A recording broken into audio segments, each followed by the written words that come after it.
Please rise, ladies and gentlemen. The 16th Sangguniang Panlalawigan convened for its 117th regular session. The Honorable Vice Governor Adeline M. Angeles presiding. The 117th regular session of the 16th Sangguniang Panlalawigan is now called to order. Requesting the gentleman from Mogpog, Honorable Neril Manggol, to kindly lead the invocation to be followed by the national anthem. Let us put ourselves in the loving presence of the Lord, in the name of the Father, the Son, and the Holy Spirit. Lord, we come before you today, asking for your guidance, wisdom, and support as we embark once again on the important works of legislation.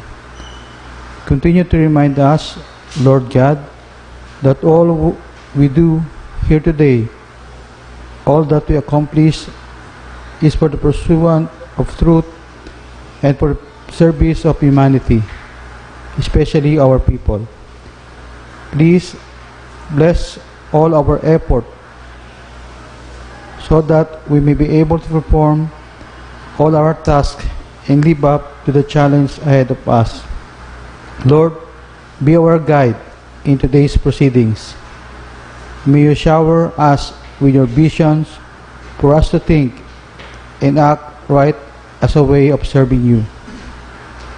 Grant that we may become your living instruments for the benefit and well-being of your people. May this session bring success and growth to our province.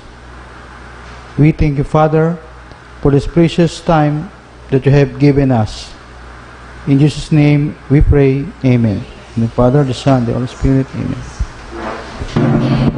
Bayang magiliw, pero sa silanganan, alam ng puso, sa dibdib mo'y buhay. Lupang hinirang, buyan ka ng magiting, sa manlulubi, kita masisingin, sa lalat at bundok, sa simoy at sa langit mo baka, may ilang ang tulad, awit sa paglayang tinamakan, ang isang ng watawat mo'y nagumpay na nakikinig, ang bituin ng araw niya kailan pagpapaliwanigin, yung palang araw ng maraming pagsita, kaya langit sa likod, aming ligaya naman may mamagin, alamatay ng tayo sa'yo.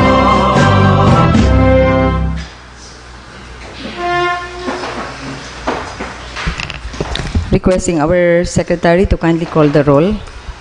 Honorable Mark Julius P. Caballes, Honorable Aurelio J. Leva III, Honorable Antonio L. Mangkukang III, Honorable Bernardine Opis Mercado, Present. Honorable Melgabal Arencabo, Honorable Mercedes Arejano, Honorable Danilo Arred, Present. Honorable Ismael D. Pilim, Honorable Luceneril L. Manggol, Honorable Carlos F. De Peralta, Honorable Bertinos A. Valencia. Madam Presiding Officer, with the 6 members of the board present and 1 online, we have the necessary quorum for this morning session. The chair then declares the presence of quorum. We can proceed with the order of business, recognizing the floor leader, Honorable Aurelio Leva III. Thank you very much, Madam Presiding Officer. Madam Presiding Officer, for the reading and adoption of the minutes of the previous session dated February 11, 2025, I move that we dispense with the reading of the minutes and consider the same as having been read without prejudice to the corrections to be made by the members of the board. I so move. Any objection to the motion of the floor leader? Hearing none, proceed, Honorable Leva. Inviting members of the board who have some corrections with the minutes of the previous session. Any correction from the floor? Hearing none, I move that we approve and adopt the minutes of the 116th regular session of the 16th Sangguniang Panlalawigan dated February 11, 2025. Any second to the motion? Duly seconded by Honorable Mangkukang, Honorable Rihano, Honorable Red. Any objection? The chair hears none. The motion is approved. The minutes dated February 11, 2020, 5 is now adopted. Inviting members of the board who have some matters arising from the minutes. Any matters arising from the floor? Hearing none, we can proceed with the next item. Hearing none, Madam Presiding Officer, we now go to the approval amendment of the agenda for today's agenda. We don't have any privileged speech nor question hour. For the reference of business and first reading, for the messages and correspondence from the Governor, we have 5 items. For the communications and petitions, we have 8 items and various sub-items. For the municipal ordinances, for review of the board, we don't have any. We don't have any proposed ordinance. For proposed resolution, we have 8 items. For committee reports, we have 4 items. No unfinished business, no business for the day, no unassigned business. 1 item for the proposed ordinance and resolution for third and final reading. Madam Presiding Officer, may I move for the adoption of today's agenda as presented? I so move. Any second to the motion? Duly seconded. Any objection? The chair hears none. The motion is approved. The agenda for today's session is now approved as presented.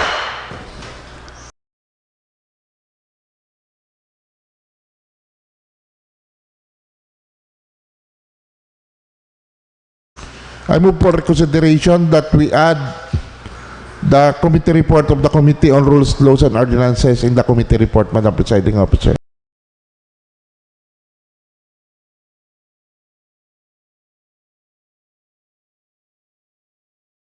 Thank you. Reconsideration accepted. Any objection?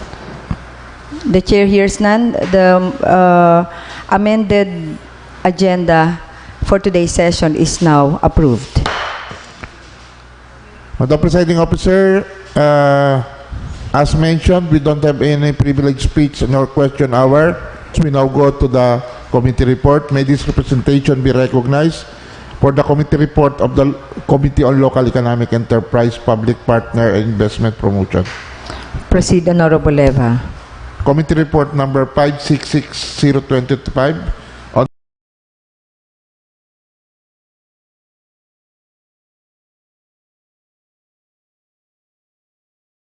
the subject feasibility study and business plan for the Provincial Enhancement Skills Benefiting the Youth Training Center.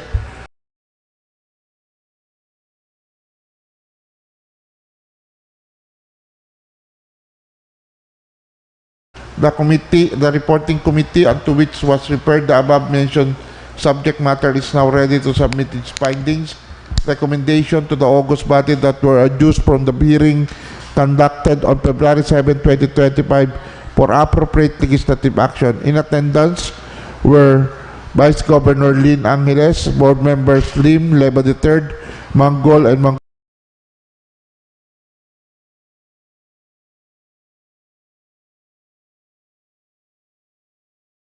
Mangkukang III, Resource Persons, Mr. Felix Echavarria, Agriculturist 3, Mr. Arnel L. Morales, PPDO, Mr. Birhel P. Soriano, TESDA Provincial Director, Mr. Erwin M. Bunyag, TESDA,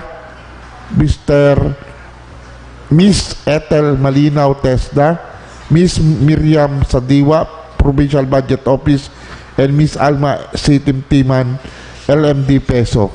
Findings: the Sangguniang Panlalawigan enacted Provincial Ordinance Number 234 Series of 2024, an ordinance establishing a provincial enhancement of skills benefiting the youth training and assessment center as an institution offering technical vocational education and training program in the province of Marinduque, providing funds therefore and for other related purposes.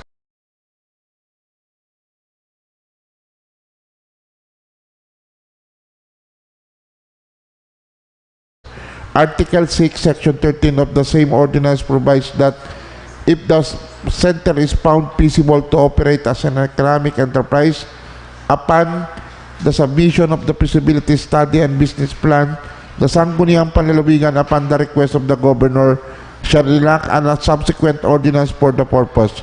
The Presby Training Center is designed to provide technical and vocational education, skills enhancement, and assessment for the youth in collaboration with the Technical Education and Skills Development Authority in accordance with the provisions of RA 7796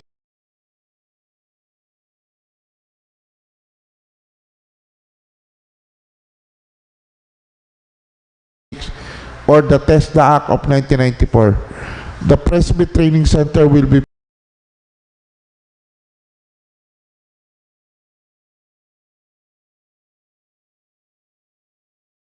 funded by the PGM in the amount of 2,939,710 pesos and 40 centavos as a working capital for the first year.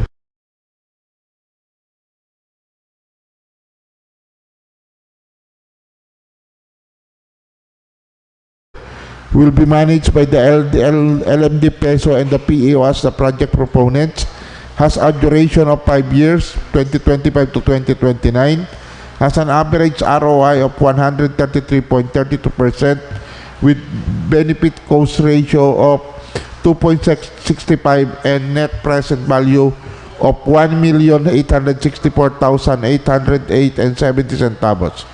On the first 2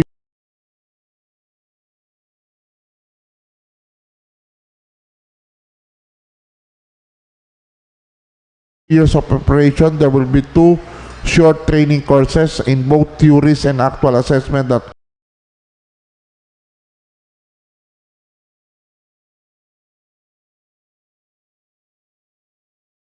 covers bulldozer operation NC2 156 hours and rigid on highway dump truck operations NC2 122 hours, while on the third year of operation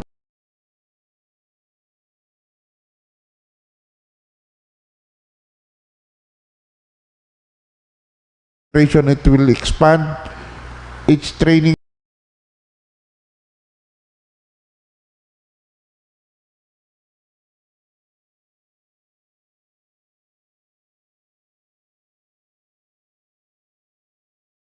scope to backhoe operation NC2, road roller operation NC2 162 hours, motor grader operations NC2 156 hours, heavy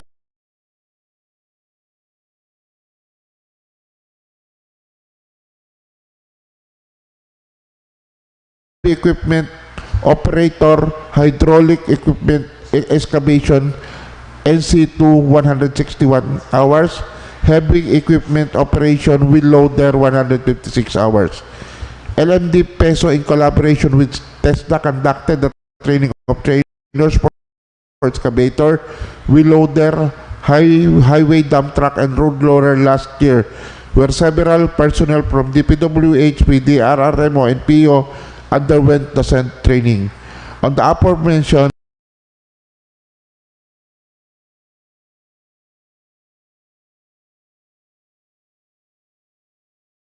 52 people were graduated and a formal graduation will be held on March 2025. For the time being, only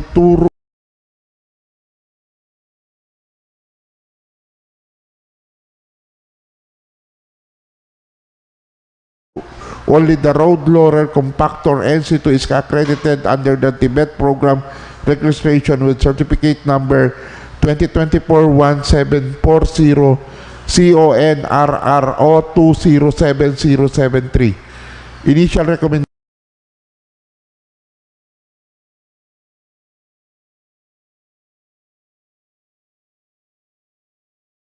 for the committee to schedule a meeting with all the partner technical personnel offices, particularly the technical working group, the finance committee, the PEO, the PAIHRMO, to analyze and address several concerns relative to the submitted feasibility study and business plan, and to gather inputs for the proposed legislative measure as recommended by the committee. To send a copy of the draft of the proposed ordinance to TESDA Provincial Director for his inputs. Final recommendation: based on the foregoing, the committee favorably recommends for the approval on first reading of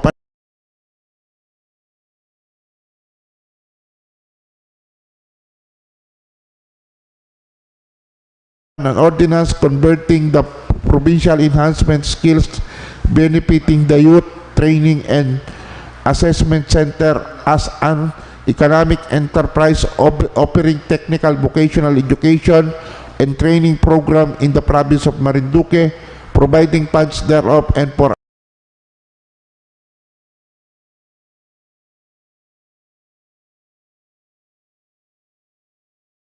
other related purposes. Submitted by Ismael D. Pilim, Chairperson, yours truly as Vice Chairperson, concurred by Honorables Office Mercado, Rihano Manggol, and Vice Governor Lynn Angeles, ex officio member. Madam Presiding Officer, I move for the adoption of this committee report. Any objection to the adoption of the committee report as rendered? The chair hears none. The motion is approved. The committee report number 566-2025 of the Committee on LEE is now adopted. And may I move that the proposed ordinance entitled an ordinance converting the provincial enhancement skills benefiting the youth training and assessment center as an economic enterprise offering technical vocational education and training program in the province of Marinduque, providing funds thereof and for other related purposes, be approved on first reading and referred to proper committee. The proposed ordinance, is there any second to the motion first? Duly seconded by Honorable Caballes and Honorable Rihano. Any objection? The chair hears none. The motion is approved. Thus, proposed ordinance converting the Presby Training and Assessment Center as an economic enterprise is now approved on first reading and further referred to the Committee on Laws and LEE. Who is the lead committee, Madam Chair? The lead committee is the Committee on Laws. Okay, Madam Chair. We now go to item number 2 of the committee report. May I ask that we recognize the chairperson of the Committee on Human Resource, Labor and Employment. Honorable Caballes is recognized. Madam Presiding Officer, Committee Report number 567-2025 of the Committee on Human Resource, Labor and Employment. Subject being number 1, request for abolition and creation of positions in the Santa Cruz District Hospital and Torrijos Municipal Hospital. Number 2, proposed ordinance 16-100 entitled an ordinance creating the positions of 2 additional elective or regular members of the Sangguniang Panlalawigan resulting from the new classification of the province to second-class province pursuant to Republic Act number 11964 and its implementing rules and regulations. DOF Department Order number 074-2024 and Republic Act number 6637 and providing appropriations therefore. And number 3, proposed ordinance 16-88 entitled an ordinance granting 1-day paid birthday leave to all job order and contract of service employees. The provincial government of Marinduque establishing implementation guidelines and for other related purposes. Consideration of the above stated subject matter, the Committee on Human Resource, Labor and Employment hereby submits its findings and recommendations for consideration and appropriate legislative action of the honorable body. Number 1, on the request for abolition and creation of positions in the SCDH and TMH, the findings are as follows. Number 1, said requests were among those included in the proposed ordinance number 16-50 entitled an ordinance abolishing and creating various plantilla positions under the different departments of the provincial government of Marinduque and providing funds therefore, which was suspended due to the recommendation of the provincial budget officer to wait for the reclassification of the province since it will significantly affect the province allocation for personal services, considering that the personal services cap will be reduced from 55 to 45% once the province was classified into second class, as contained in Committee Report number 342-2024. The Governor, through his letter dated September 23, 2024, is following up on the status of various requests for reclassification, ablation, and creation of the positions, including that of the SCDH and TMH, considering its necessity in the province, in the provision of healthcare services in the province, which is one of the priorities of the present administration. Concerned offices are likewise following up on the status of their request due to the dire need of the health facilities of the said positions. The reclassification of the province into second class became effective on January 1, 2025 pursuant to Republic Act Number 11964 and its implementing rules and regulations and Department of Finance Order 074-2024. Recommendation. The committee favorably recommends for the approval on second reading or on first reading a proposed ordinance entitled An Ordinance Abolishing and Creating Certain Positions of the Santa Cruz District Hospital and Torres Municipal Hospital, defining its functions, duties, and responsibilities, providing funds therefore, and for other related purposes. Number 2, on proposed ordinance 16-100, the committee recommends for the approval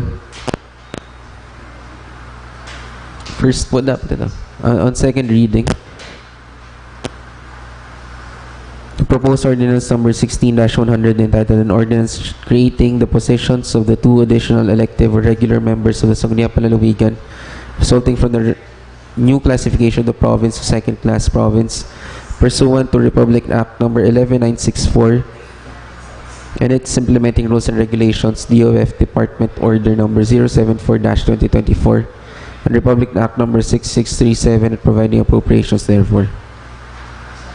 Number 3, on proposed ordinance 16-88, it is among the recommendations during the committee hearing conducted last December 13, 2024 that the Provincial Accounting Office will inquire with the Commission Audit as to the applicable laws, rules and regulations on the granting of birthday leave to job order and contract of service workers. In a letter dated January 24, 2025, Ms. Clamera R. Camero, Chief Accountant, stated that the proposed ordinance is not allowed under Section 7.4 of CSC, COA DBM Joint Circular Number 1, Series of 2017, dated June 15, 2017, which stipulates that the services of the contract of service and job order workers are not covered by the civil service laws and rules thus not creditable as government service. They do not enjoy the benefits enjoyed by government employees such as leave, PRA, RATA, and the 13th month pay. It was further stated that job orders are not considered government employees in as much as there are no employer-employee relations between them and the LGU. Recommendation. In consideration of the foregoing, the committee hereby recommends that the proposed ordinance 16-88 entitled An Ordinance Granting 1-day paid birthday leave to all job order and contract of service employees of the provincial government of Marinduque, establishing implementation guidelines and for other related purposes be laid on the table. Respectfully submitted by the Committee on Human Resource, Labor and Employment. Thank you, Honorable Caballes. May the presiding officer just mention some remarks.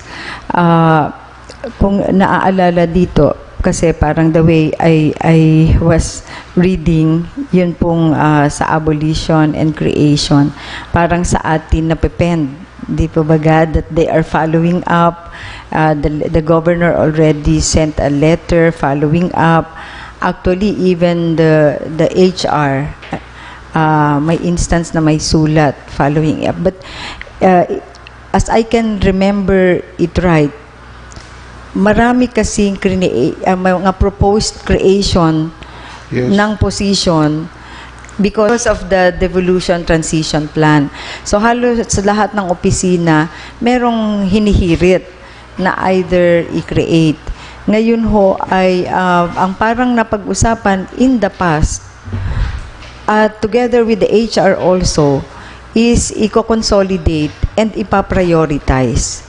Dahil nga, pinopoint out din ipino-point out din ng budget office na hindi naman lahat mapapagbigyan, kaya kailangang i-prioritize. And dun sa prioritization, dun supposedly papasok yung partial reorganization na dapat ay naiisulong ng HR as basis kung alin ang ipaprioritize. But what happened is that wala pang pumapasok na yun nga, yung magiging basis ng prioritization, at ang nangyayari ay kanya-kanyang follow-up sa atin na magpa-follow up itong ganitong opisina, may request sila for creation, tapos di-decision na natin. Yung isa magpa-follow up ng creation, di-decision na natin, na de-defeat yung purpose na looking at the bureaucracy in its entirety and see what will be prioritized. At kasama po doon sa nakapend din doon ay yung sa ating mismong pangangailangan dito sa Sangguniang Panlalawigan, na dapat ay tinitingnan din if kung masasama nga sa priority. Ay ang nangyayari po ay nagkakaroon na rin tayo ng mga approval na hindi, ano tawag dito, na piecemeal. Ay pwede naman po yun na aprubahan natin ng piecemeal, kaya lang baka po sa bandang huli ay kahit po yung sa atin, hindi natin ipinapasok because we are waiting for the comprehensive. Yung sa atin mismo ay naiiwan because we are respecting the agreement. So, yun lang ho naman ang concern natin. And meron ho tayong letter kay Governor noong nag-follow up in return. So, may communication na tayo. Maganda rin hong mailagay sa report that there was a follow up, and then we made a communication to the Governor mentioning tinanong ko nga po kay Sec James kung ano ang nakalagay doon sa letter ng SP, because it was a letter agreed during session, na ang nakalagay doon ay iniintay nga yung magiging comment ng HR at ng finance pagdating doon sa kabuuan ng mga humihingi sa atin ng mga new positions. So, it is a decision on our part kung shall we remind them that there is such an agreement, or piecemeal nga. Ay, pag nag-piecemeal nga tayo doon, lumalabas sa atin ang delay. But in reality, kaya hindi yan ano tawag dito, kaya hindi naaaprubahan ng SP, bagamat may pending request, is ang agreement nga ay yun nga, pangkalahatang review and prioritization. Yun lang naman po. Maganda lang ho na mailagay dun sa report na meron tayong response doon po sa letter ng Governor. And at the same time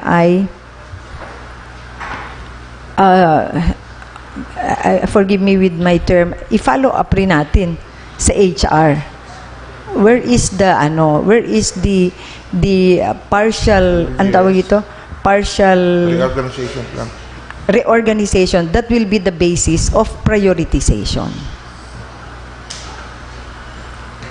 So, yun lang ho. Kasi ang nakalagay ho kasi dito ay sa recommendation ng committee is already for approval on second reading. Baka po pwedeng maging opportunity po ito para before the approval on second reading ay maisama po yung recommendation na ngayon kung ilalagay naman nilang it's priority, kasama ito, ay di, wala naman pong problema. Ma-remind din lang ho sila that the ball is with them, not with the Sangguniang Panlalawigan. I agree Yes, po, Honorable Madam Cabal. Presiding Officer, I agree po. And to clarify po ay may iba pong, actually kahit yung HR po mismo nag-follow up ng request nila, pero yung informal agreement nga ni po natin dati, prioritize po talaga yung kailangan lalo na yung sa mga hospital. Dahil lang na-approve pala po natin ay sa dalawang hospital, sa PHO at sa PPDO, dahil very crucial mga crucial request po yun. Pero every other office po ay are being treated on a equal playing field. Pero yung creation po for the 2 additional regular members ng Sangguniang Panlalawigan, magkakaroon ako pong committee hearing ito. We'll take this as an opportunity to follow up during the committee hearing with the Governor's Office and the HR Okay. regarding the prioritization plan. Thank you po. Maliban po kasi dito, meron po kasi kitang pending na ni-request para sa Secretariat at saka sa Office of the Vice Governor na nakapending po because we respected the agreement. Tapos siguro ho ay since sa creation of anyway, di-discuss naman po yun ano yung sa Sangguniang Panlalawigan member na coterminus para maging ano pa yung option na pwedeng gawin with regard to the coterms of the board members.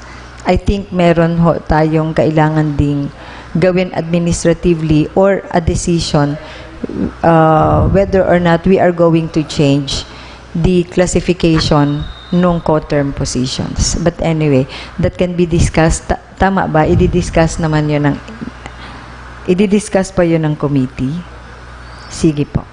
Okay, thank you. So, will the reporting committee chair amenable to include also a particular item with regard to the expectation of the Sanggunian with regard to the prioritization Yes po, Madam of Presiding other Officer. for other but I understand with regard to the hospital positions this is really needed. So what is the pleasure of Honorable Caballes? The Presiding Officer, this representation moves for the adoption of Committee Report number 567-2025 as amended. Any objection? The chair hears none. The motion is approved. The amended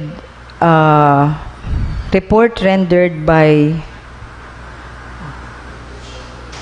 the Committee on Human Resource chaired by Honorable Caballes is now adopted. Thank you. Thank you. May Honorable Bertinus Valencia had just arrived. May we know the reason for the late arrival? Thank you, Madam Chair. Ito po yung nasabi ko na po nung nakaraan ng ating pinag-usapan po sa ating session na hindi po ako bumoto dun sa Martes po, na maging Martes po yung ating session dahil sinabi ko po na conflict po sa schedule po nung aming session sa barangay po. Ang session po sa barangay namin is 9 a.m. So para po hindi po maapektuhan, minotion ko po kanina na i-amend yung aming IRP na ma-reschedule po sa iba yung session ko po sa barangay para po makadating po ako ng 10 a.m. dito sa ating session. So, barangay session ho, hindi liga session ang inattenda ninyo? Barangay session po. Okay. Thank you, Honorable Bertinus, and may the presiding officer also request you to kindly occupy. We will have a new seating arrangement. You will be occupying the front tables, the table in front. Thank you. I will be considered present and excused for having attended an official business. So we just adopted Committee Report 567-2025 as amended, and we will proceed with the next committee to report.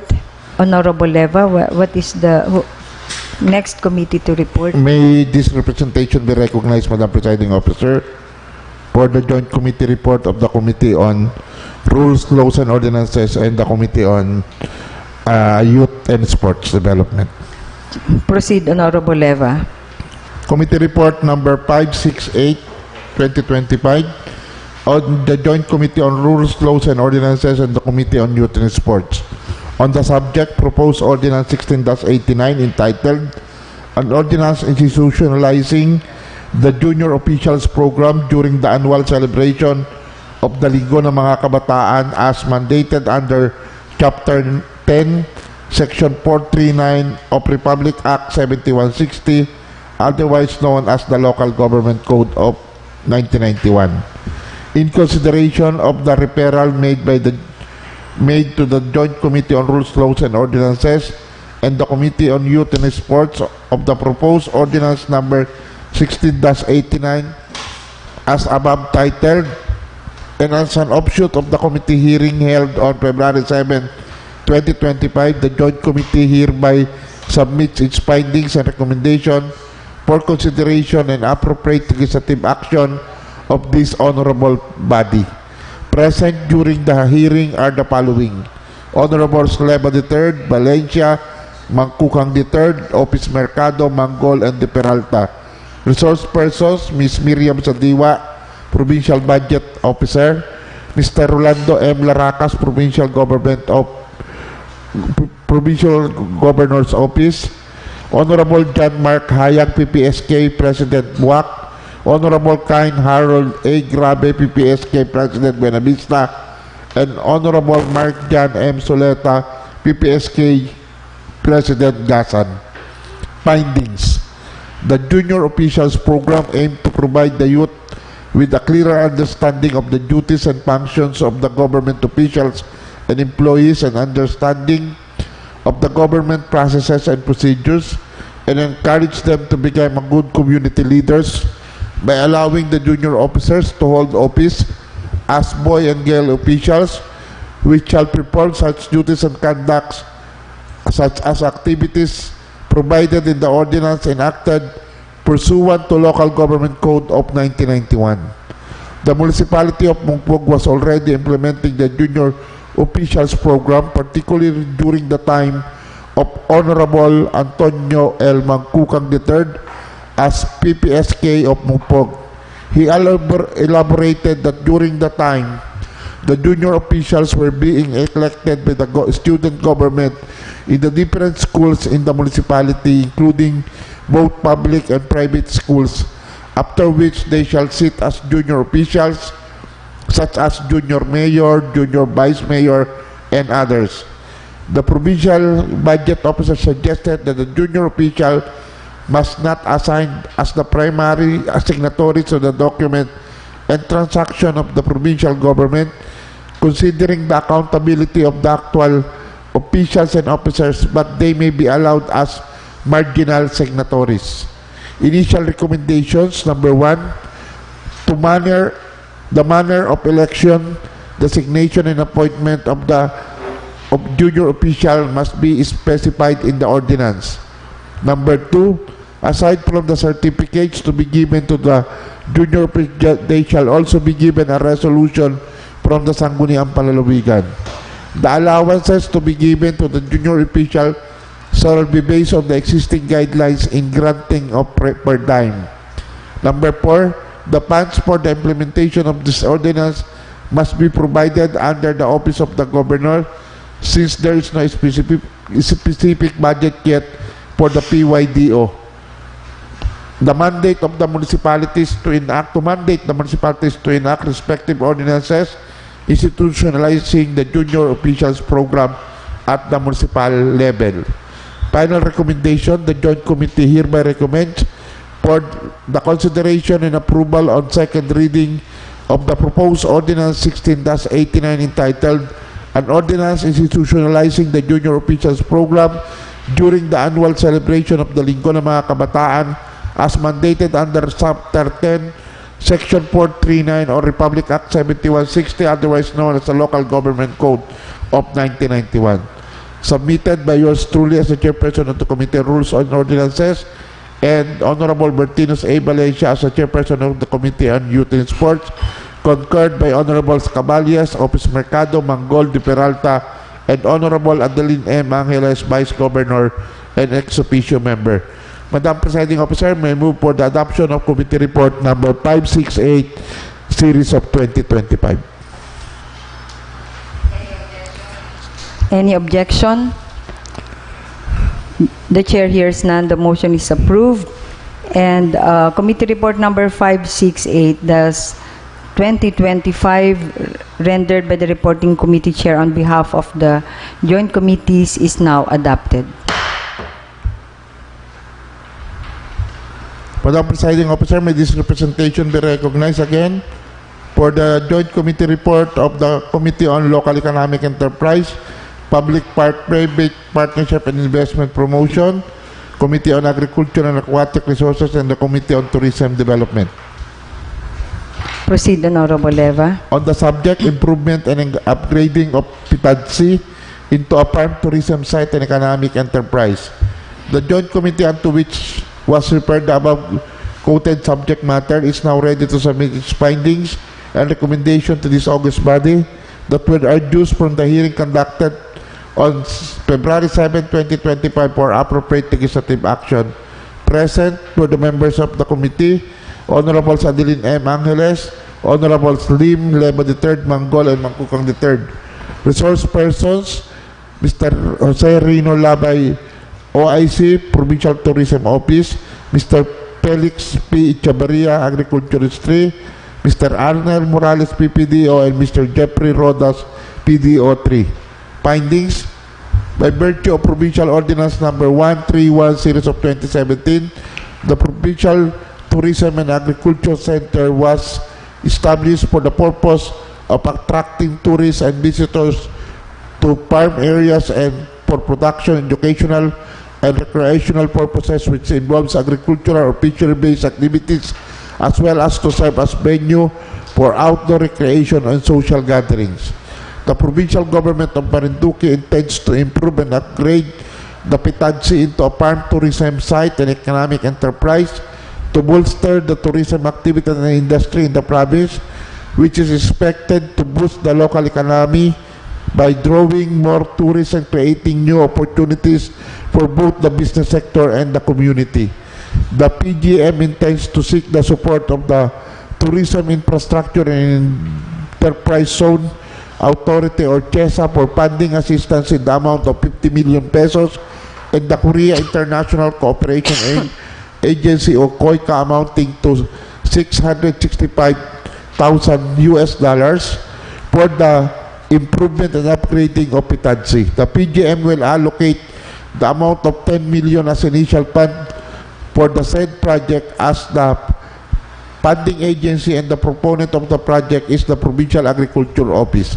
The Pitansi as a farm tourism site and economic enterprise has a project duration of 10 years, a payback period of 7.013 years, 7% increase of prices of farm inputs and labor costs every 3 years, 4% increase of prices of sales every 3 years.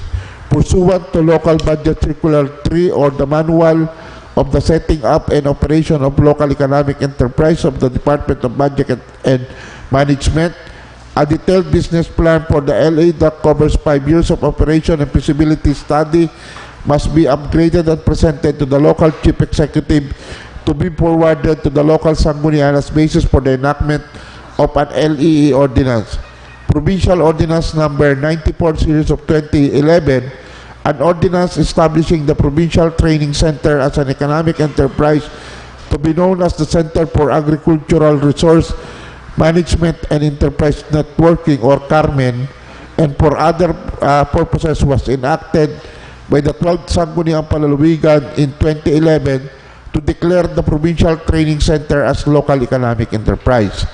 Based from the financial performance and accounting records of the Carmen, the center has incurred minimal revenue, among others, hence the enactment of a Provincial Ordinance Number 131 Series of 2017, an ordinance rescinding the Center for Agricultural Resources Management and Enterprise Networking, Carmen, as local economic enterprise, repealing for the purpose Provincial Ordinance Number 94 Series of 2011, and declaring the said center as Provincial Tourism and Agricultural Development Center of the Provincial Government of Marinduque.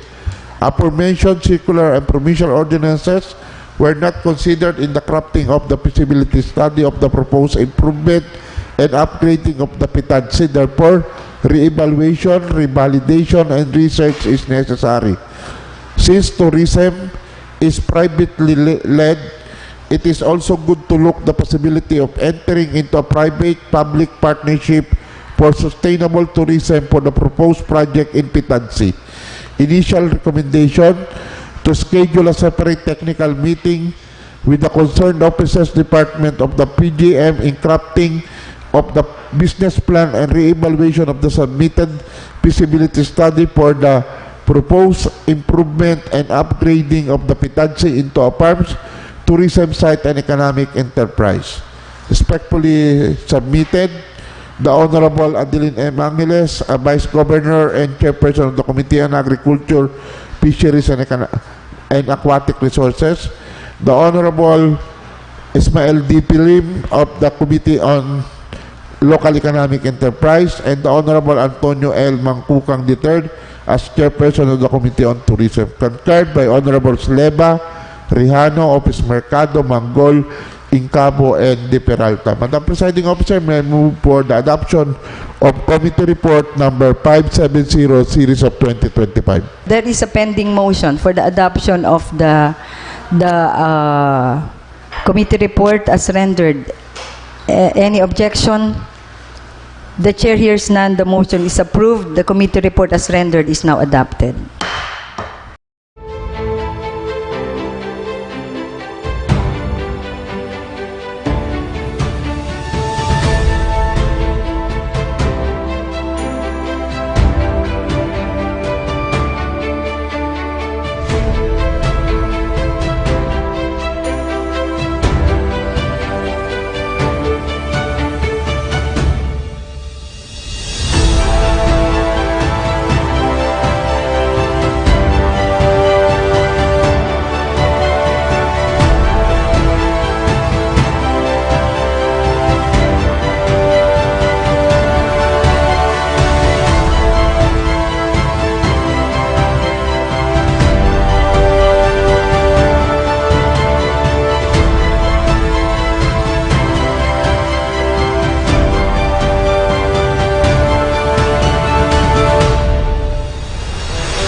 Madam Presiding Officer, Yes, Honorable Leva. there is an additional item, Committee Report number 571 of this committee.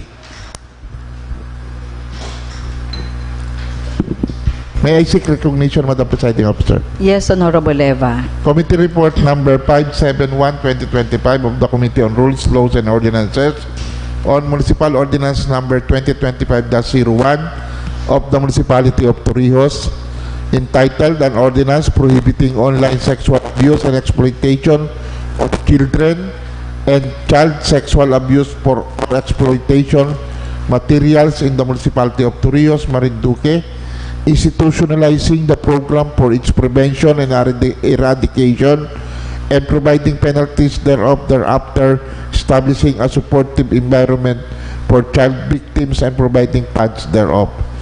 The reporting committee unto which was referred the above mentioned municipal ordinance is now ready to submit its findings and recommendation to the Sangguniang Panlalawigan and Bank for its consideration and appropriate legislative action. Findings: Section 3, Article 15 of the 1987 Philippine Constitution provides that the state shall defend the rights of children to assistance, including proper care and nutrition, and special protection from all forms of neglect, abuse, cruelty, exploitation, and other conditions prejudicial to their development. Republic Act 7160 or the Special Protection 7610 or the Special Protection for Children Against Abuse, Exploitation, and Discrimination Act provide that it is the policy of the state to provide special protection to children from all forms of abuse, neglect, cruelty, exploitation, and discrimination, and other conditions prejudicial to their development, provide sanctions for their commission, and carry out a program for prevention and deterrence of and crisis intervention in situations of child abuse, exploitation, and discrimination. Republic Act 7160 or the Local Government Code of 1991 states that every local government unit shall exercise the power expressly granted, those necessarily implied therefrom, as well as other powers necessary, appropriate, or incidental for the efficient and effective governance, and those which are essential to the promotion of the general welfare.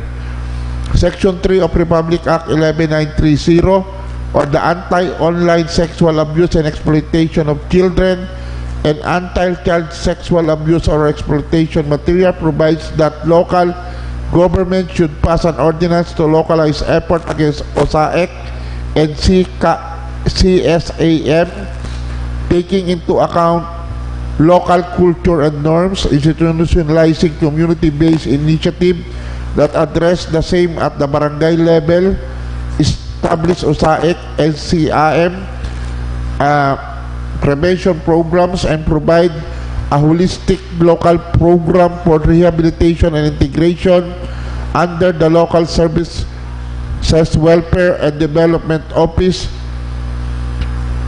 including support and protection for victims and survivors. Recommendation. Now members of the committee pose any objection for the declaration of Municipal Ordinance number 2025-01 of Torrijos as being valid and within the power of the Sangguniang Bayan to enact. Therefore, the committee hereby recommends for the adoption of a resolution declaring Ordinance number 2025-01 of the Municipality of Torrijos, Marinduque, entitled An Ordinance Prohibiting Online Sexual Abuse and Exploitation of Children and Child Sexual Abuse or Exploitation Materials in the Municipality of Torrijos, Marinduque, institutionalizing programs for its prevention and eradication and providing practice thereof, thereafter establishing a supportive environment for victims, providing practice thereof as valid and within the power of the Sangguniang Bayan to enact. Respectfully submitted, yours truly, as the chairperson of the Committee on Rules, Laws, and Ordinances, concurred by Honorable Caballas, Manggol, Office Mercado, and Malaysia, Honorable Adeline M. Angeles, Vice Governor and ex-officio member. Madam Presiding Officer, may move for the adoption of Committee Report number 571-2025. I so move. Any objection? The chair hears none. The motion is approved. The committee report as rendered by the reporting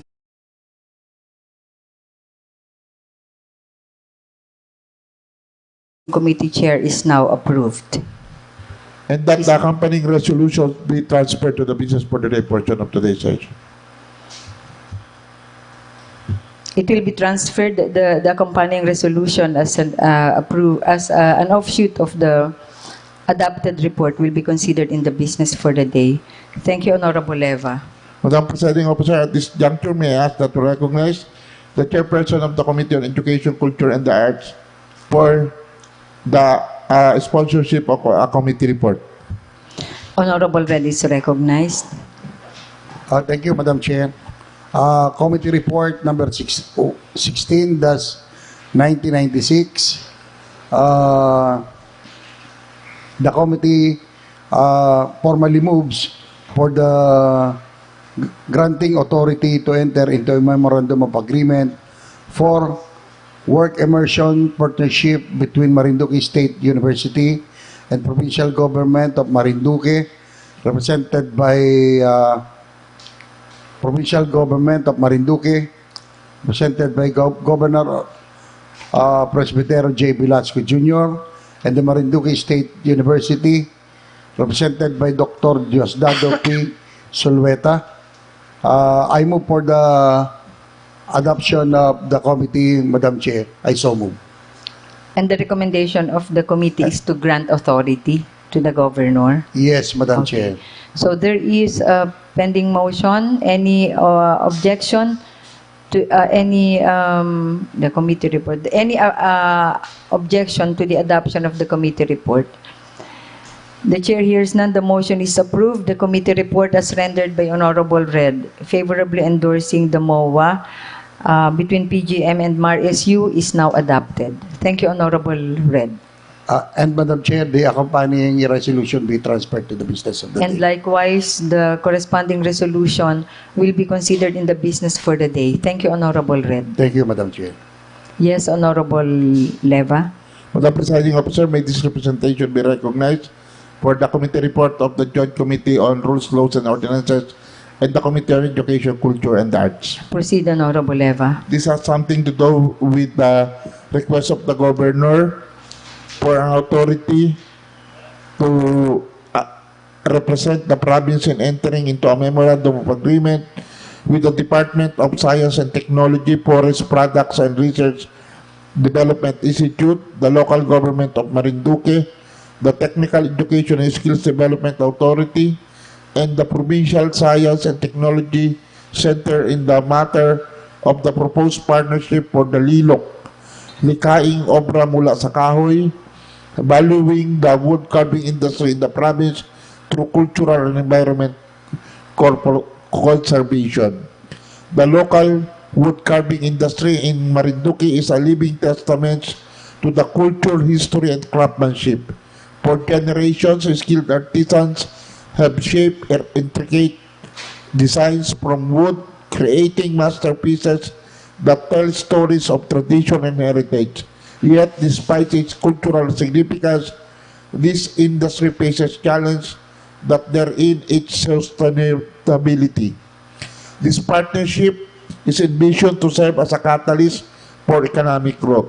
By joining forces, stakeholders can create employment opportunities, particularly in rural areas where many artisans reside.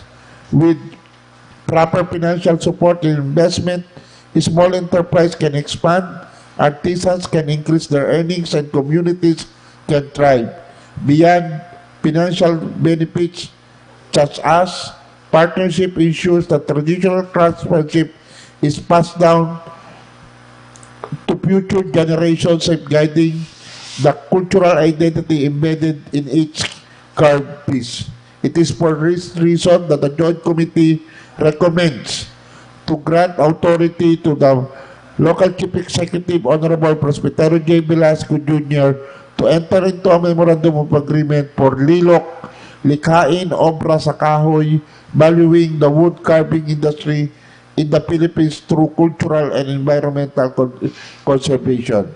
Madam Presiding Officer, the Joint Committee prays for the adoption of this committee report. Any objection?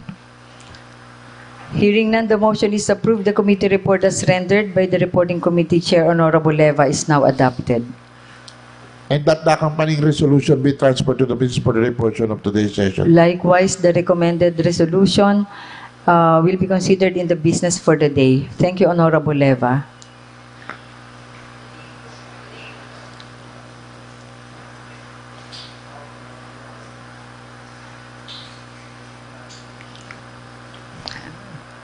Next committee to report. The next committee to report is the chairperson of the Committee on Good Governance, the vice chairperson. Honorable Julius Caballas is On proposed recognized. resolution number 2025-1001. Madam Presiding Officer, in behalf of the Committee on Good Governance, this presentation,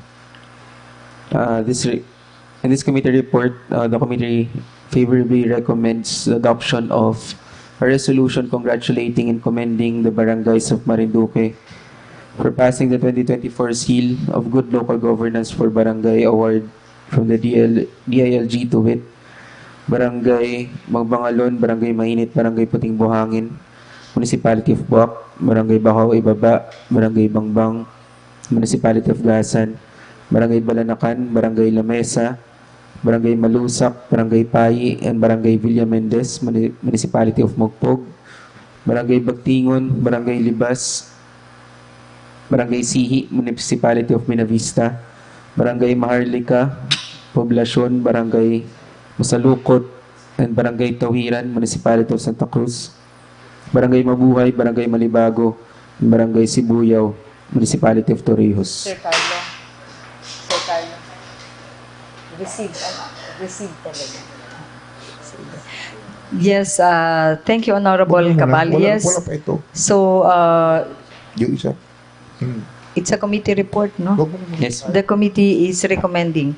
Yes, po. Any objection to the motion of Honorable Caballes for the adoption of the report?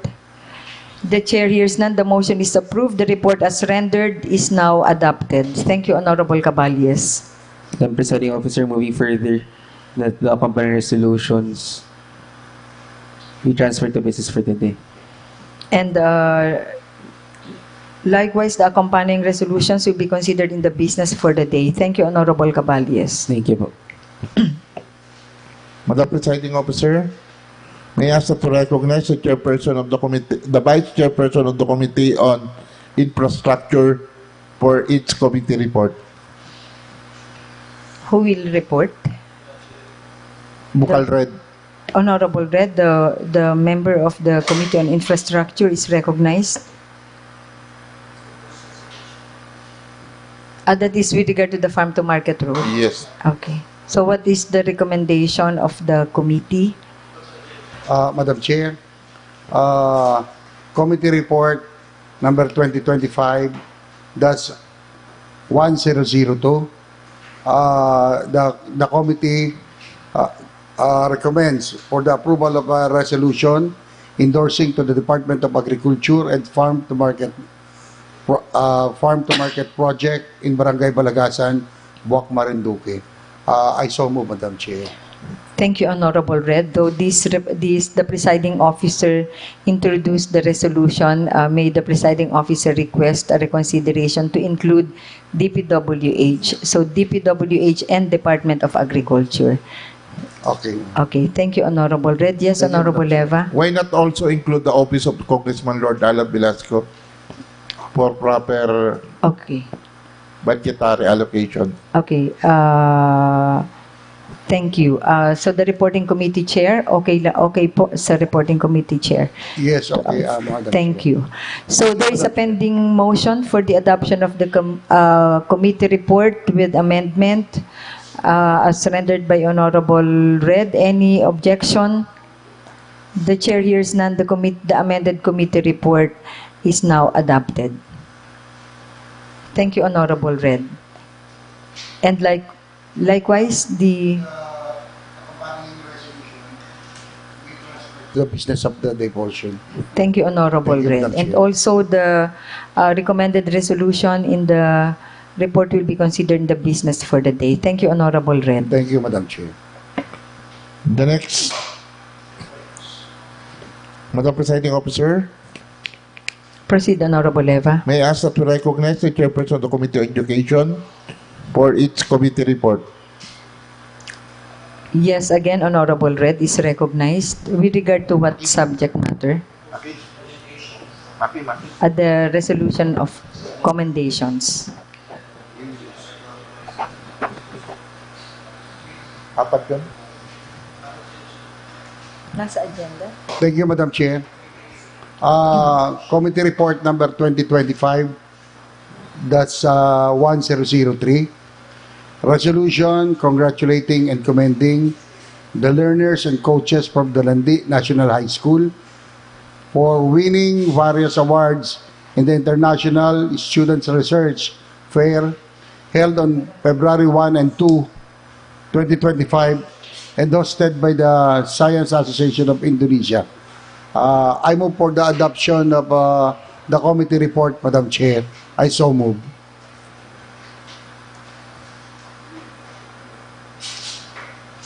So again, the pending motion, Honorable Red. I move for the adoption of the committee report, Madam Chair. I so move. Any objection to the motion of the chair for the adoption of the report as rendered? Hearing none, the motion is approved. The committee report as rendered by Honorable Red is now adopted. Thank you, Madam Chair, and the accompanying resolution be transferred to the business of the day portion. And likewise, the recommended resolutions in the report will be considered in the business for the day. Salamat, Honorable Thank you, Red. Madam Chair. Madam Presiding Officer, Yes, Honorable Leva. may I ask to recognize the chairperson, Vice Chairperson of the Committee on Good Governance for each committee report. Honorable Caballes is recognized. Madam Presiding Officer, in behalf of the Committee on Good Governance, inasmuch as proposed resolution number 2025-1005 and 2025-1006 refers to the same subject matter, the committee hereby recommends the adoption of a resolution commending and congratulating the Marinduque Provincial Jail and its office head, Mr. Ronaldo El Togonon, for being awarded as the Outstanding Provincial Jail and Outstanding Provincial Warden during the National Convention of the Provincial Jail Employees Association of the Philippines held in Ilocos Sur and Ilocos Norte on September 17 to 19, 2024. I think there are related for resolution of commendations referred to the committee. Baka po gusto nyong pagsamahin na lang yung recommendations. Lahat, consolidate na lang po sa isang resolution, Madam Presiding Officer. Okay, so To reiterate po, the committee hereby recommends adoption of a resolution for resolutions. for resolutions. Okay. Sige po, you can mention the different resolutions. A resolution commending and congratulating the Marinduque Provincial Jail for being awarded as the Outstanding Provincial Jail, Cleanest Provincial Jail, Best Livelihood Program, Best Good Conduct Time Allowance, implemented during the National Convention of the Provincial Jail Employees Association of the Philippines, held in Ilocos Sur and Ilocos Norte on September 17 to 19, 2024. A resolution commending and congratulating Mr. Ronald L. Togonon for being awarded as the Outstanding Provincial Warden during the National Convention of the Provincial Jail Employees Association of the Philippines, held in Ilocos Sur and Ilocos Norte, September 17 to 19, 2024. Resolution commending and congratulating Mr. Joselito Arrensha for being awarded as the Outstanding Employee, Permanent Category during the National Convention of the Provincial Jail Employees Association of the Philippines held in Ilocos Sur and Ilocos Norte, September 17 to 19, 2024. And a resolution commending and congratulating Ms. Sherry Ann C. Semilia for being awarded as the Outstanding Employee Job Order Category during the National Convention of the Provincial Jail Employees Association of the Philippines held in Ilocos Sur and Ilocos Norte on September 17 to 19, 2024. Madam Presiding Officer. Thank you, Honorable Caballes. So, there is a pending motion for the adoption of the resolution. Any objection? The chair hears none. The motion is approved. The committee report as rendered by Honorable Caballes favorably endorsing the adoption of 4 resolutions with titles he narrated is now adopted. Thank you, Honorable Caballes. And the Presiding Officer further moving that the said resolutions be transferred to business for the day. Likewise, the 4 resolutions will be considered in the business for the day. Thank you, Honorable Caballes. Thank you po. Yes, Honorable Leva. That's all for the committee reports. We now go to the calendar of business. We don't have any unfinished business for the business for today. The first item in the business for today is the accompanying resolution of the committee report of the Committee on Rules, Laws and Ordinances, and may this representation be recognized. Proceed, Honorable Leva. Madam Presiding Officer, move for the approval of a resolution declaring Municipal Ordinance Number 2025-01 of the Municipality of Torrijos, Marinduque entitled an ordinance prohibiting online sexual abuse and exploitation of children and child sexual abuse or exploitation materials in the municipality of Torrijos, Marinduque, institutionalizing programs for its prevention and eradication and providing penalties thereof, thereafter establishing a supportive environment for child victims and providing funds thereof as valid and within the power of the Sangguniang Bayan to enact. I so move. Any second to the motion? Duly seconded by Honorable Rejano. Honorable Valencia, any objection? The chair hears none. The motion is approved. The resolution declaring municipal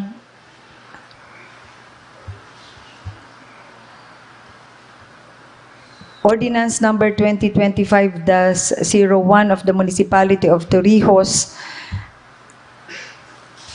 is now declared valid and within the authority of the said LGU to enact. Madam Presiding Officer, may I ask that to recognize the chairperson of the Committee on Education for the sponsorship of a resolution. Honorable Red is recognized.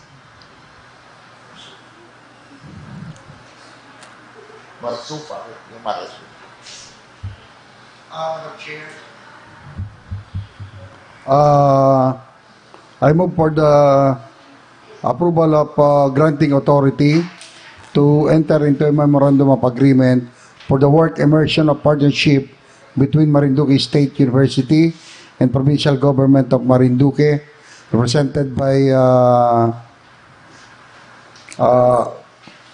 Governor Presbytero J. Velasco Jr.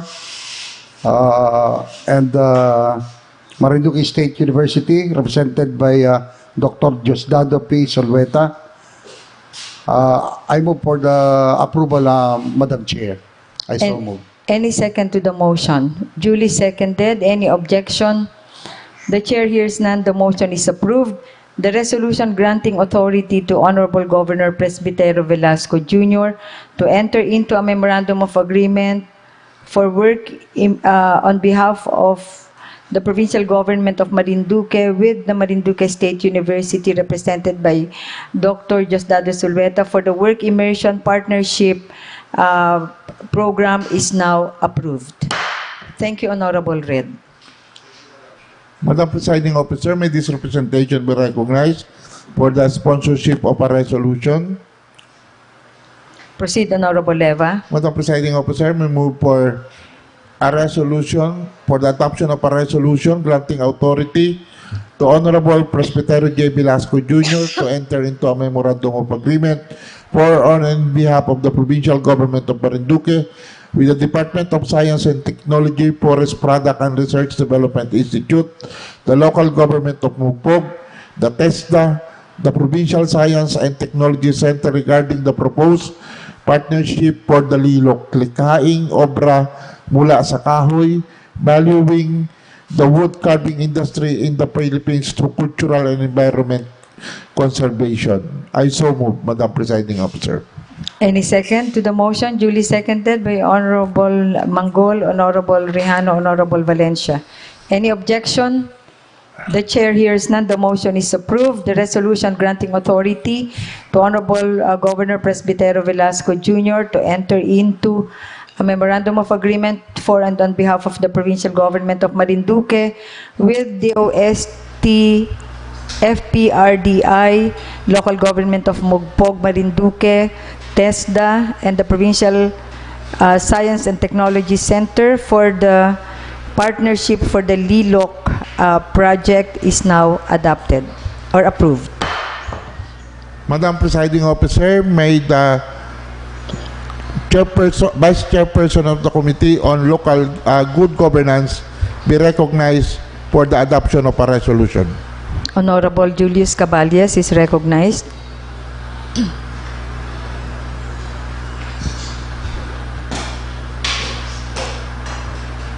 The presiding officer, this representation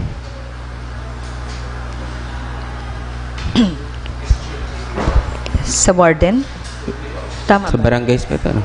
Sa SGLG. Its representation moves for the adoption of a resolution congratulating and commending the barangays of Marinduque for passing the 2024 Seal of Good Local Governance for Barangay Award from the DILG to wit: Barangay Bangbangalon, Barangay Mait, Barangay Puting Buhangin, Municipality of Boac; Barangay Bakaw Baba, Barangay Bangbang, Municipality of Gasan; Barangay Balanakan, Barangay Lamesa, Barangay Malusak, Barangay Pai, and Barangay Villa Mendez, Municipality of Mogpog; Barangay Bagtingon, Barangay Libas, and Barangay Sihi, Municipality of Buenavista; Barangay Maharlika, Poblacion, Barangay Masalukot, and Barangay Tawiran, Municipality of Santa Cruz; Barangay Mabuhay, Barangay Malibago, and Barangay Sibuyaw, Municipality of Torrijos. So this will be in separate resolutions. Okay. May the presiding officer just recommend for a possible amendment of the term passing instead of passing for being recipients of the seal of good governance. Will that be Yes po. acceptable to the sponsor? Thank you, Honorable Caballes. Thank you po. So there is a pending motion. Any second to the motion? Duly seconded by Honorable Valencia, Honorable Rejano, Honorable Manggol, Honorable Leva. Any objection? The chair hears none. The motion is approved. The resolutions congratulating and commending the barangays. Bale, ilang barangays ito? The barangays all 19. What is the pleasure of the sponsor? Will it be in resolution, individual resolution per barangay or per municipality? Mas maganda po kung per barangay po sana, Madam Per Presiding. barangay. Okay, so ilang resolutions yun? So, there is an omnibus motion for the adoption of 19 resolutions of congratulations and commendation to the 19 barangays who were recipients of the 2024 Seal of Good Local Government for Barangay.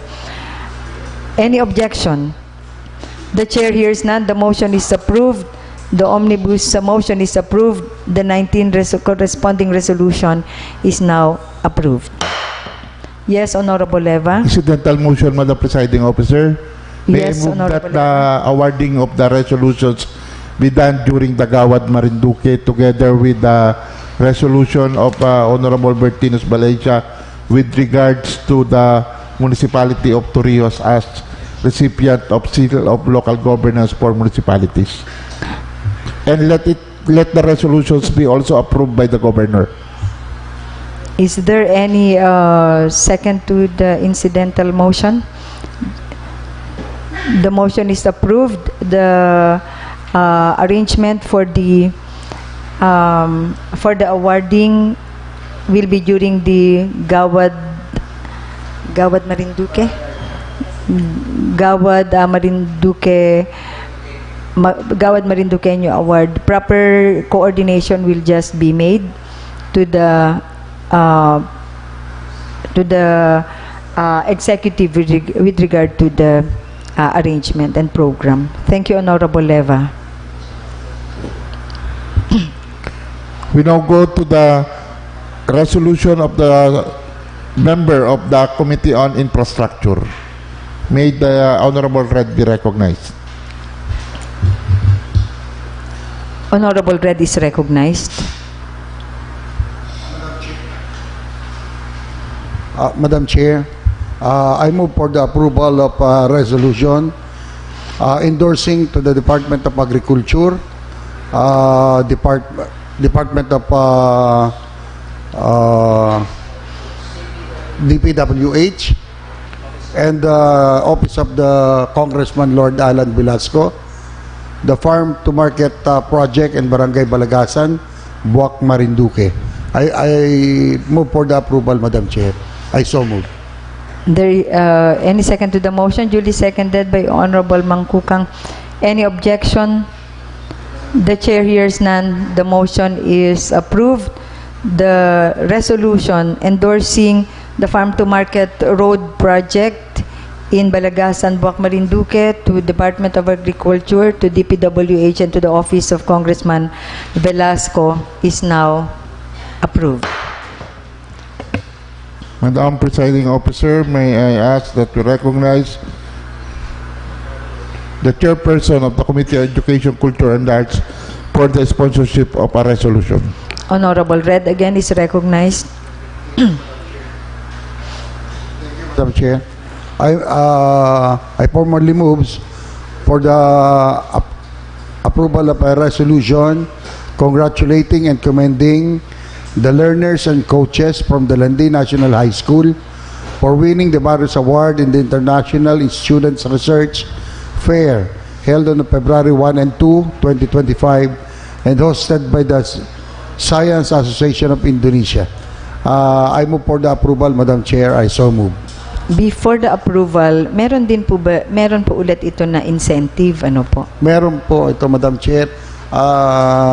Nais lang po nila na tinawagan po ako ng principal at nais po talaga nilang pinagmamalaki nila ang school, nais nilang ma-recognize talaga sila, Madam Chair. At yung pong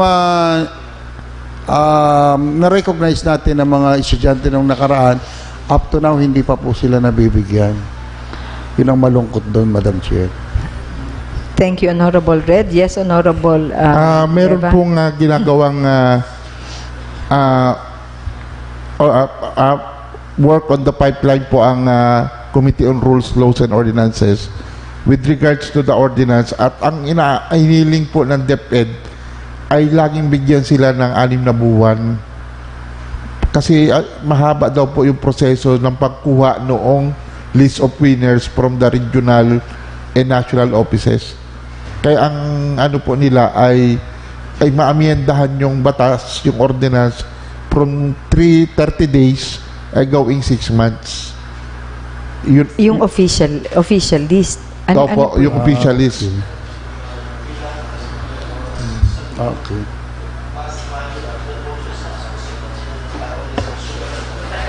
Okay.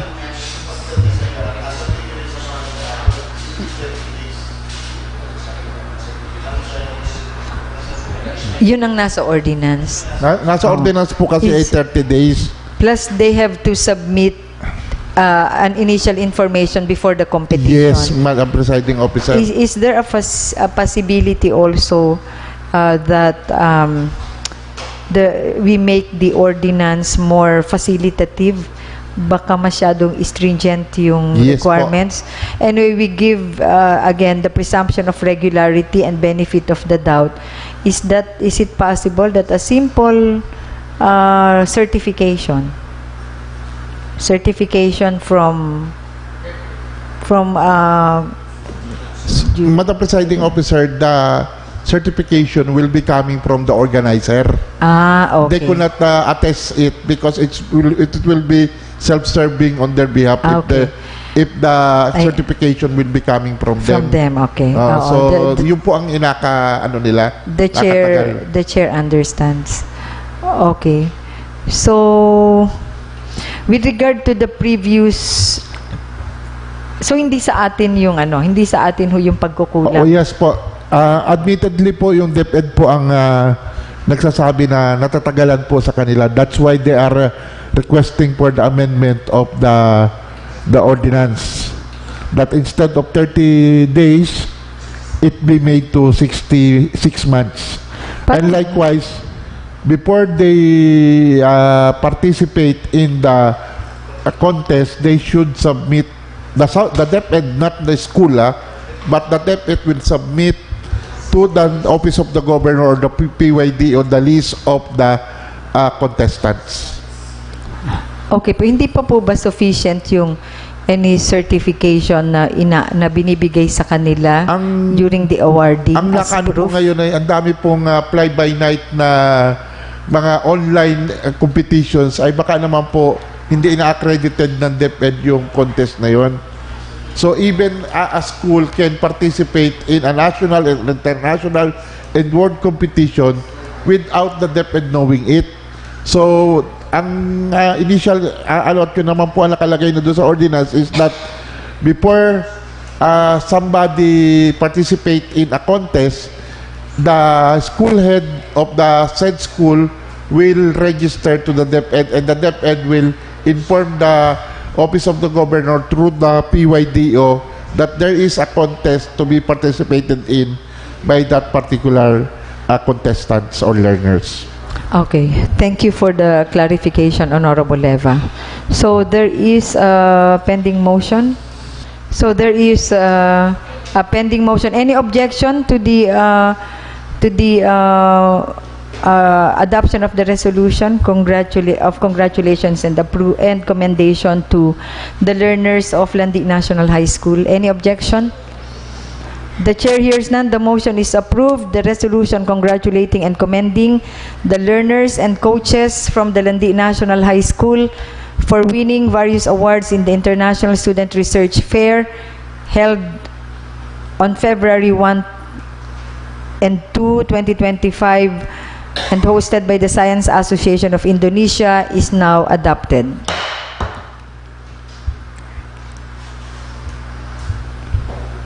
Yes, Honorable Leva. We now go to the proposed resolution of the Committee on Good Governance. Yes, Honorable Caballes. The presiding officer on behalf of the Committee on Good Governance, Sir Presentation, praise for the adoption of the following resolutions in this omnibus motion. Resolution commending and congratulating the Marinduque Provincial Jail for being awarded as Outstanding Provincial Jail, Cleanest Provincial Jail, Best Livelihood Program, Best Good Conduct Time Allowance Implementer during the National Convention of the Provincial Jail Employees Association of the Philippines held in Ilocos Sur and Ilocos Norte on September 17 to 19, 2024. A resolution commending and congratulating Mr. Ronaldo El Togonan for being awarded as the Outstanding Provincial Warden during the National Convention of the Provincial Jail Employees Association of the Philippines held in Ilocos Sur and Ilocos Norte, September 17 to 19, 2024. A resolution commending and congratulating Mr. Joselito R. Rehencia for being awarded as Outstanding Employee, Permanent Category during the National Convention of the Provincial Jail Employees Association of the Philippines held in Ilocos Sur and Ilocos Norte on September 17 to 19, 2024, and a resolution commending and congratulating Ms. Sherry Ann C. Semilia for being awarded as Outstanding Employee Job Order Category during the National Convention of the Provincial Jail Employees Association of the Philippines held in Ilocos Sur and Ilocos Norte on September 17 to 19, 2024. Any second to the omnibus motion of Honorable Caballes, duly seconded by Honorable Red, Honorable Leva, Honorable Mangkukang, Honorable Manggol, Honorable Valencia. Any objection? The chair hears none. The motion is approved. The omnibus motion is approved. The following four resolutions are now adopted. Resolution number 2025-1005, resolution commending and congratulating Mr. Togonon. Resolution 2025-1006, resolution commending and congratulating the Marinduque Provincial Jail for being Outstanding Provincial Jail, among others. And resolution number 2025-1007, resolution commending and congratulating Mr. Joselito R. Rehencia for being Outstanding Employee Permanent Category, and resolution number 2025-1008, commending and congratulating Ms. Sherry Ann C. Semilia for being Outstanding Employee Job Order Category. Yes, Honorable Leva. Madam Presiding Officer, hindi po ako mag-motion pero magsasuggest po sana ako na considering that the award is of national significance, baka pwedeng isama na rin po doon sa Gawad Marinduque at paprograma na rin po kay Governor. Okay. Is there any... is everybody amenable to the suggestion of the floor leader? Any objection to that? Hearing none, then we will make institutional arrangement for possible inclusion of these awardees during the Gawad Marinduqueño activity. And requesting the floor leader to make the necessary coordination Yes, Madam Chair. with the executive. Yes, Thank Madam you. Chair. That's all for the business for the day. We don't have any unassigned business. Yes, Honorable Red is recognized. Madam Chair, may I request to the Secretariat to invite the student awardees of ano to? Landi. Landi National High School, Madam Chair, for their recognition. Hindi naman Okay. Requesting the facilitation of our secretariat, let's just consider the possible dates. So not necessarily naman po na next session ano ho. So during the session that could be most facilitative considering the agenda. Thank you, Honorable Red. Thank you, Madam Chair. Honorable Leva. We now go to the proposed ordinance for third and final reading. May I ask the Secretary that we consider proposed ordinance number 16-85 by reading the entirety of the said ordinance. Proposed Yes, ordinance James. numbers. Proceed, Sec. James. Proposed ordinance number 16-85, an ordinance recognizing outstanding performers in the barangay level under the Gawad Barangay sa Puso ng Pilipinas Ordinance, creating a steering committee and providing funds for its implementation. Authored by Honorable Aurelio J. Leva III, Chairperson of the Committee on Rules, Laws and Ordinances, co-authored by Honorable Danilo Arred, Honorable Antonio L. Mangkukang III, Honorable Bernardino Opis Mercado, and Honorable Carlos F. De Peralta. For Section 1, the title, this ordinance shall be known as the Gawad Barangay sa Puso ng Pilipinas Ordinance of 2024 of the Province of Marinduque. Section 2, Declaration of Policy. It is hereby declared the policy of the provincial government of Marinduque to recognize, honor, and reward the exceptional contributions of barangay officials and workers in the development of their respective communities. Through this ordinance, the provincial government aims to inspire excellence, transparency, innovation, and dedication among barangay leaders, contributing to the overall development and progress of the province. Section 3, Coverage.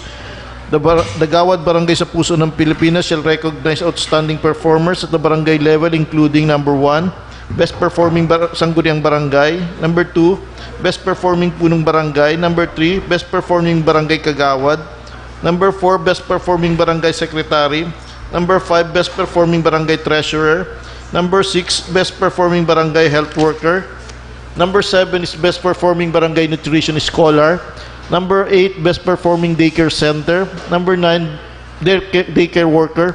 Number 9, Best Performing Barangay Tanod. Number 10, Best Performing Lupong Tagapamayapa. Number 11 is Best for Performing Sangguniang Kabataan. Number 12 is Best Performing SK Chairperson. Number 13 is Best Performing SK Kagawad. Number 14, other similar awards as may be determined by the steering committee and approved by the provincial governor. Section 4, the criteria for selection. The selection criteria shall be formulated by the steering committee based on but not limited to the following general criteria. Number 1, leadership and good governance, effective implementation of barangay programs and policies, transparency, accountability, and participatory governance. Number 2, performance and efficiency, quality and efficiency of service delivery, achievement of notable outcomes and impacts in the community development. Number 3, innovation and creativity, innovative programs and projects addressing local challenges, introduction of sustainable initiatives in disaster risk management, livelihood, health, and environment. Number 4, community engagement and inclusivity, engagement of community members in governance and decision-making, initiatives that promote peace and order, health, education, and welfare in the barangay. Section 5, creation of a steering committee, A steering committee is hereby created to oversee the implementation of this ordinance, including the assessment, evaluation, selection, and awarding process. The committee shall be composed of the following: chairperson, the provincial governor or a designated representative. Co-chairperson is the provincial director of the Department of the Interior and Local Government. Members are President of the Liga ng mga Barangay Provincial Chapter, President of the Panlalawigan Federasyon ng Sangguniang Kabataan, representative from the Bureau of Treasury, representative from the Philippine National Police, representative from the Provincial Health Office, representative from the Provincial Planning and Development Office, representative from the Provincial Social Welfare and Development Office, representative from the Provincial Nutrition Office, representative from the recognized civil society organization or non-government organization involved in the community development, and 2 representatives from the private sector appointed by the provincial governor. Section 6, functions and responsibilities of the steering committee. The steering committee shall have the following functions and responsibilities. Number 1, formulate and promulgate the specific guidelines, criteria, and mechanics for the selection process. Number 2, facilitate the nomination process by accepting nominations from barangays and other eligible entities. Number 3, evaluate and screen nominees based on the established criteria. Number 4, select the awardees in each category and ensure a fair and transparent selection process. Number 5, organize and manage the annual awarding ceremony. Number 6, ensure continuous monitoring of performance of barangay officials to assess their ongoing compliance with the standards set by this ordinance. Number 7, recommend adjustments to the program as may be necessary to improve its effectiveness and reach. And number 8, formulate and implementing rules and regulations for the proper and efficient implementation of this ordinance. Section 7, awarding and recognition. The provincial government shall organize an annual awarding ceremony in honor of the outstanding barangay performers. The awardees shall receive a plaque or certificate of recognition and may also be provided with financial incentives or other rewards. As Section 8, funding.